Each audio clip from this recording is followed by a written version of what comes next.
Morning guys, how you all doing? How fed up are you of being stuck indoors with your parents and your brothers and your sisters? It's been 7 weeks now guys, and those of you who are at Fanshawe, I think this is week 8 for you of no school.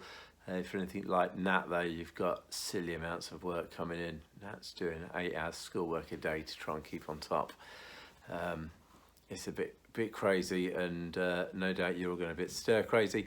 We're really missing you, and we got some really bad news this week, sort of expected, but DTI, Dreaming the Impossible, this year's camp that I know a number of you have already booked on. You guys probably already know this. I've contacted your parents, but they've had to cancel this year's DTI. It's to be expected, and it's for the best reasons, but still a bit gutting. Sort of, I've lived for Soul Survivor every summer. It's sort of been a marker point in my summer, Soul Survivor, and I'm going to miss not having Soul Survivor, but I'm going to miss not being at DTI and not spending a week with you guys. So if this lockdown does lift, we'll probably look to do something at church over the summer for you guys. But it's all up in the air. Robin and I are chatting, but we're just going to wait and see what happens. But really important date is next summer 2021.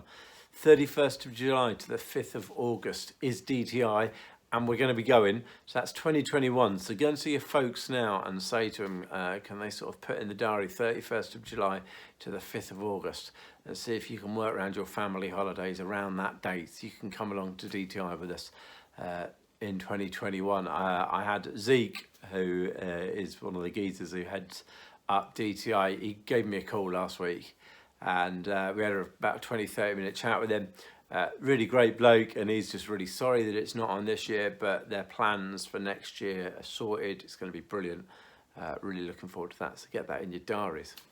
Today I wanted to talk to you about your hands. Have a good look at your hands. Do you know things as well as the back of your hand? How well do you know your hands? And I was thinking about what these hands do. For example, this pen in my hand, I think this pen probably worth about 10p, maybe not even that. It's a real basic Bic. But this pen in J.K. Rowling's hand is probably worth millions, because the books she'll write will sell, and this pen is worth millions in her hand. And then it got me thinking about my PS4 controller or my laptop. In my hands, it's worth about 40-50 quid. Second hand, probably 20 quid. But in the hands of someone like PewDiePie and a mobile phone and YouTube, it's worth millions. It's all about whose hands the stuff is in. This tennis racket, it's not mine, it's Malachi's, but this tennis racket in my hand is probably worth 30 quid. Probably less than that, because I'm rubbish at tennis. But in Andy Murray's hand, it's worth many millions of pounds. So, same with this putter, golf putter.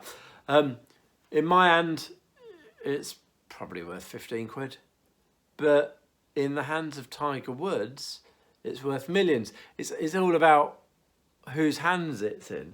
And then it got me thinking, if I had 3 nails, what could I do with 3 nails? I could maybe build a box, shove a couple of bits of wood together, maybe do a bird box out of 3 nails. But in Jesus' hands, those 3 nails offer salvation. Those 3 nails offer eternal life. How about a slingshot? In my hand, you can pick them up for 10 quid online, worth a tenner. But in King David's hand, it killed a giant, and it saved a whole nation. It's all about whose hands it's in. And then my worries, in my hands, they're worth nothing. All they do is cause me worry, anxiety, nervousness, stress. But in Jesus' hands, they're dealt with. In Jesus' hands, he will deal with that stuff, and you don't need to be worried or anxious. You can just pass it all over to him. It's all about whose hands it's in. And your life, it is in your hands. It's in your hands to decide how you want to live your life, what you want to do with your life. Do you want to just cope by yourself? Cope with your family, cope with your friends, just that's how you cope with your life? Or do you want to put your life in the hands of Jesus? And if you put your life in the hands of Jesus, he promises you eternal life. He promises that he is there for you always. He promises never to leave you, never to hurt you, never to give up on you. He's always there. It's all about whose hands we're in. I'm in God's hands, and he's got my future sorted. He's got my now sorted. When it's doing my head in that I can't get out my house, I can't just pop to Sainsbury's and get what I want.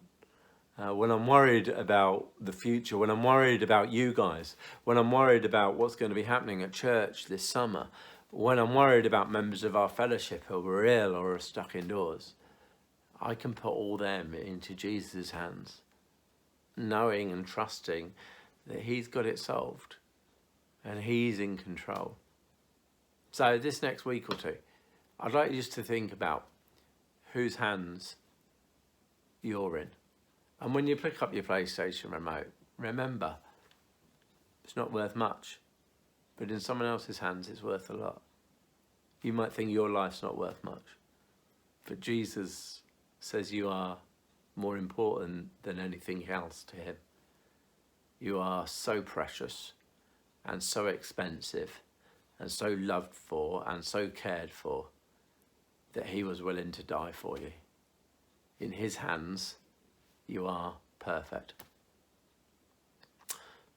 Going to throw on some links, some videos. Hopefully over the next week or two, we're going to start having some more Embrace music that we're going to shove up on YouTube. Becca and Paul, we're working on a system now where they're starting to create some songs for us from their homes, and we're mixing it and making the videos.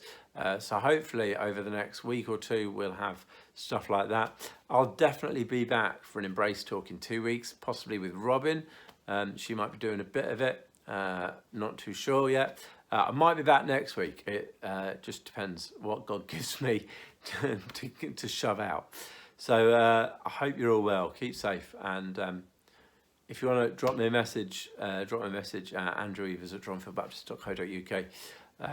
Or if you're in the Grid WhatsApp group, shove us a message. I've been shoving stuff out, but not many of you are replying. But I hope you're all safe and well. And I hope to see you all soon. See you later, guys. Bye.